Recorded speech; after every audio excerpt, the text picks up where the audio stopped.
সারিতে রাখা ছাড়া, নারীদেরকে সিদ্ধান্ত গ্রহণের ভূমিকা রাখা ছাড়া আর কোনো রাজনৈতিক দল ফাংশন করতে পারবে না। আর কোনো রাজনৈতিক দলের পক্ষে এটা অ্যাচিভ করা সম্ভব হবে না। রাজনীতি এবং নাগরিক হিসেবে নারী শিরোনামে জাতীয় নাগরিক পার্টি চট্টগ্রাম নারী সেলের উদ্যোগে আজ চট্টগ্রাম প্রেস ক্লাবে এক আলোচনা সভা অনুষ্ঠিত হয়।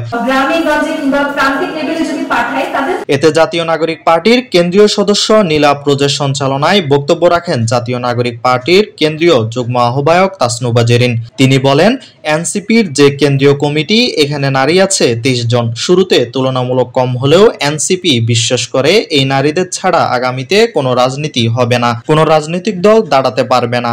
তাদের নিজেদের অস্তিত্বের জন্যই নারীরাই কিন্তু এনসিপির শক্তি। মেয়েরা আর কোনোদিন মনে করে নাই যে মেয়েদেরকে রাজনীতিতে এগিয়ে আসতে হবে। নারীর যে আমরা বলবো না ক্ষমতায়ন, আমরা বলবো দায়িত্বশীলতা। নারীদের দায়িত্বশীলতা বৃদ্ধি পাবে যে কোনো একটা জিনিস দিয়ে, সেটা হচ্ছে যদি যেই সিটগুলোতে সংরক্ষিত করা আছে সেখানে প্রত্যক্ষ ভোট হয়। শুধুমাত্র প্রত্যক্ষ ভোট বাংলাদেশের নারী নেতৃত্ব যেটা বন্ধ করে রাখা হয়েছে আজকে 53 বছর ধরে। বাংলাদেশের মেয়েরা প্রত্যেকটা স্ট্রাগলে, প্রত্যেকটা সংগ্রামে অংশগ্রহণ করে, প্রত্যেকটা সংগ্রামে তার পুরো যে তার পলিটিক্যাল আইডেন্টিটি, পলিটিক্যাল এজেন্সি দিয়ে পুরো মুভমেন্টটা চেঞ্জ করে দেয়। এবং আমি 24-এর অভ্যুত্থানের সময় আমি বলতে পারি অন্তত 4টা মেজর ডিসিশনে বাংলাদেশের মেয়েরা বাংলাদেশের এই অভ্যুত্থানকে পুরো মোড় ঘুরিয়ে দিয়েছিল। ছাত্র জনতার এই অভ্যুত্থান বাংলাদেশের রাজনীতির পট পরিবর্তন করে ফেলেছে। শুধু সেটা উপলব্ধি করতে পারছে না রাজনৈতিক বিভিন্ন দলগুলো। এবং এখানে বাংলাদেশের নারীদেরকে সামনের সারিতে রাখা ছাড়া, নারীদেরকে সিদ্ধান্ত গ্রহণের ভূমিকা রাখা ছাড়া আর কোনো রাজনৈতিক দল ফাংশন করতে পারবে না। আর কোনো রাজনৈতিক দলের পক্ষে এটা অ্যাচিভ করা সম্ভব হবে না যে তারা নারীদেরকে সামনে রাখা ছাড়া, তাদেরকে সিদ্ধান্ত গ্রহণের ক্ষমতা দেওয়া ছাড়া তারা আর কোনোদিন জনগুরুত্বপূর্ণ, জনপ্রিয় হওয়ার কোনো সুযোগ আর তাদের মধ্যে নাই। আমাদের যে অভ্যুত্থানের যে স্পিরিট আছে, আমাদের অভ্যুত্থানের যে ওয়াদা আছে, সেটা মোতাবেক কাজ করবেন।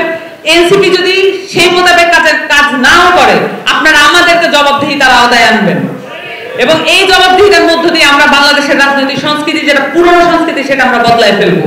এ সময় অন্যান্যদের মধ্যে বক্তব্য রাখেন জাতীয় নাগরিক পার্টির উত্তরাঞ্চলের সংগঠক রাসেল আহমেদ, জাতীয় নাগরিক পার্টির কেন্দ্রীয় কমিটির সদস্য জোবাইরুল আলম মানিক, পুশাব কেন্দ্রীয় সদস্য তানজিদ রহমান সহ উপস্থিত জাতীয় নাগরিক পার্টির অন্যান্য সদস্যরা। এই মুহূর্তে আমরা যে বাস্তবতায় দাঁড়িয়ে আছি, আপনারা দেখেছেন ফ্যাসিবাদী সরকারের সময় ফ্যাসিবাদী সরকার সব সময় উইমেন এম্পাওয়ারমেন্টের কথা বলেছে। তারা সেটা বললেও তারা সেই পাওয়ারকে কুক্ষিগত করে রেখেছিল। আমাদের কৃষকের সন্তান, আমাদের মজুরের সন্তান, আমাদের রিক্সা চালকের সন্তান সেই এম্পাওয়ারমেন্টের সুযোগটা পায় নাই। আমরা এই নতুন বাস্তবতায় এসে জুলাই গণঅভ্যুত্থানে যে নারী সহযোদ্ধারা রাজপথে এসে ফ্যাসিবাদী সরকারকে উৎখাত করার জন্য গুরুত্বপূর্ণ ভূমিকা পালন করেছে, তাদের সামনে নতুন দ্বার উন্মোচিত হয়েছে বাংলাদেশের রাজনীতিতে নতুনভাবে গুরুত্বপূর্ণ ভূমিকা পালন করার। আন্দোলন পরবর্তীতে সেই নারীরা কেন জানি স্তিমিত হয়ে যায়। এই যে নারীদের চুপ হয়ে যাওয়া কিংবা নারীরা সরে পড়া, হ্যাঁ, এই যে তাদেরকে রাজনৈতিক যে অঙ্গন, সেখানে কেন জানি আসতে একটা অদৃশ্য শক্তি বাধা দেয়। আমরা আসলে জানি না যে সেই অদৃশ্য শক্তিটা কি, তবে আমার ক্ষুদ্র যে পরিসর, সেখান থেকে আমি বলতে পারি যে পরিবার থেকে একটা বাধা কিন্তু নারীদের জন্য আসে।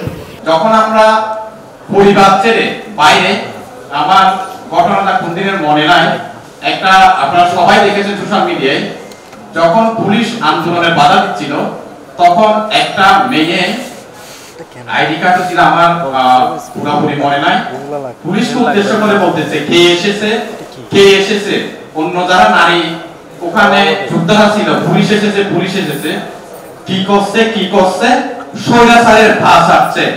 তো আমরা যারা পরিবার ছেড়ে বাইরে ছিলাম, আমরা যখন দেখি আমাদের এখানে নারী সহযোদ্ধাদের যখন এই ছেড়াগি পাহাড় জামাল খান থেকে ওখানে আমাদের ভাইদের আমাদেরকে তুলে নেওয়ার জন্য চেষ্টা করেছিল, আমাদের নারী সহযোদ্ধা যারা ছিল তারা বিজন ব্যানের সামনে গিয়ে এভাবে হাত পেতে দিয়েছিল।